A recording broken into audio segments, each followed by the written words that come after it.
Hello and welcome back to Real Analysis. And first I want to thank all the nice people that support this channel on Steady or PayPal. In today's part 27 we will finally talk about continuity. Since we've already discussed it in the last video, we can immediately start with the definition here.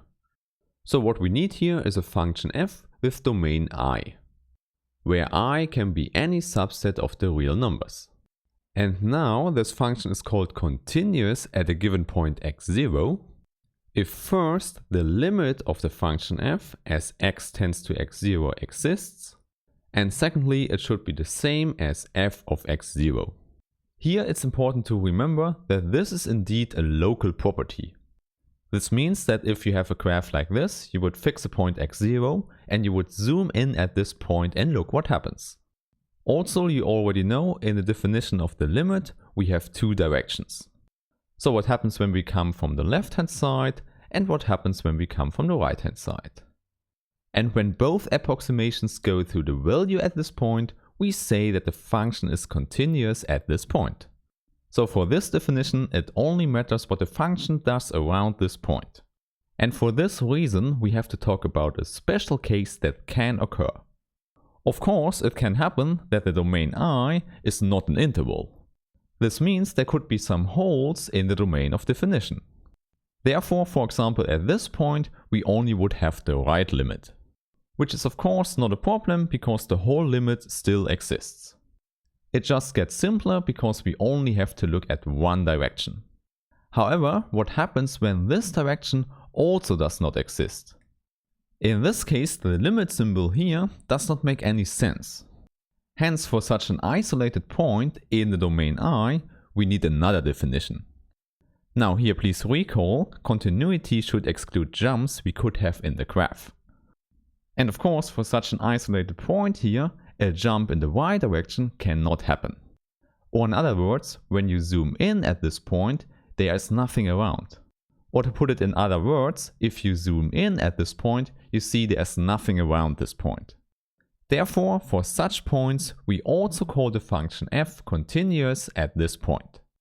Here, isolated in I just means you don't find a sequence xn from the outside such that the limit of the sequence is x0. However, still the important case is that we have a point that is not isolated such that we need this condition here. And with this we have the whole definition for f being continuous at a given point x0. And now we can simply extend this definition to all points in the domain I. This is a common procedure to make a local property global. Now a given function f is simply called continuous, or if you want to emphasize the domain you would say continuous on I, if f is continuous at all points in the domain I. So the property from above holds no matter which x0 you choose. Therefore, an important thing to remember is that continuity helps you when you deal with sequences. Roughly this means if you have such a limit, you can pull the limit symbol inside the function. Of course, you also have to put in that this limit exists and lies in the domain of f. However, in this case, the continuity of the function f tells you that this operation here is allowed. Okay, with this I think we are ready to talk about examples. Let's immediately start with a simple one. If we have a constant function, then no matter what the domain is, it's always a continuous function. This is not hard to see because the sequence of the values is always a constant sequence. Now, if we manipulate this example a little bit, we get a function that is not continuous. So here we have two constant functions that we put together, which tells us that we here have a jump at 0, because the left limit is different from the right limit. Therefore the function is not continuous at the point 0. The problem is simply that the limit at this point does not exist. However, at any other point we don't have this problem.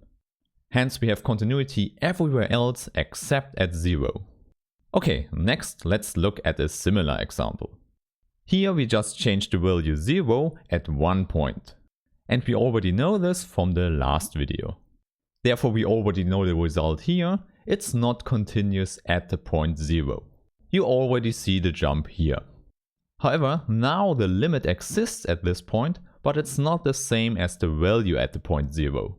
But still the result is it's not continuous at the point 0, but everywhere else. Okay, let's also recall a positive example from the last video.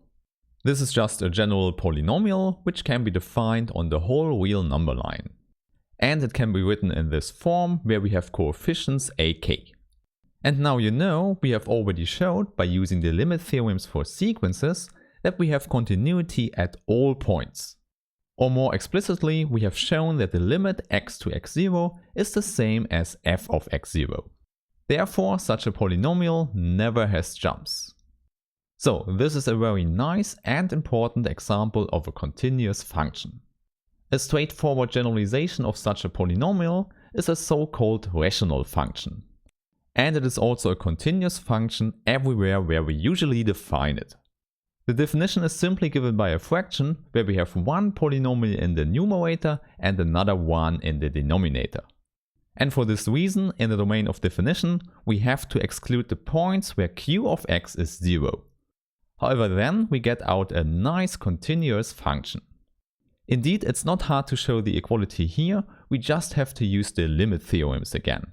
Because we have one limit theorem for sequences that considers a quotient. Okay, maybe at this point it might be helpful to look at a very concrete example. What we can do is to look at the function given by the absolute value. So we know by definition the absolute value is given by two cases. For positive numbers we don't change anything, and for negative numbers we change the sign. And of course 0 stays at 0. Therefore the graph of the function looks like this. So you see, for every point except 0, continuity is clear, because there it's simply a polynomial. There we just have to consider minus x, or in other cases on the right hand side just x. However, for the point 0 we have to consider both cases at the same time. Therefore, let's calculate the limits. First, let's consider the left limit when we come from the left hand side. So we consider a sequence xn that is always less than 0. Therefore we are always in this first case, so we can substitute f of x with minus x. And then this limit is easy to calculate, it's just 0. Then in the next step, of course, the right limit has a similar calculation. There we can substitute f of xn with just xn. Both times we get 0, therefore the limit exists with value 0, which is the same as f at the point 0. Therefore the result is the absolute value is a continuous function. Okay, now for the last example we should choose one that is not continuous. It's also easy to define, but what we get is that we don't find any point where the function is continuous. So we put the function to 1 when x is a rational number, and otherwise we put it to 0. So what you should immediately see is there are a lot of jumps involved. Now an important fact we can use here is that q is dense in the real number line. And this is indeed what we have by construction of the real numbers. However, of course, the only thing we need is the meaning of this. It tells us that every real number can be approximated by a sequence of rational numbers. So for any real number, you can take a sequence of rational numbers where the limit is this real number. And indeed the same works with sequences with irrational numbers. And exactly for this reason, this limit here does not exist. Simply because you can take a sequence that stays at 1 the whole time, and you can take another sequence that stays at 0 the whole time. Therefore we can always produce two different limits here. So here we have an example that is at no point continuous. Or you could say it's everywhere discontinuous. So please keep that in mind. Continuity is a special property and not all functions have it. Okay, then in the next video I will talk about the epsilon-delta criterion for continuity. It's important because some people use it for the definition. Therefore, I hope I see you there and have a nice day. Bye!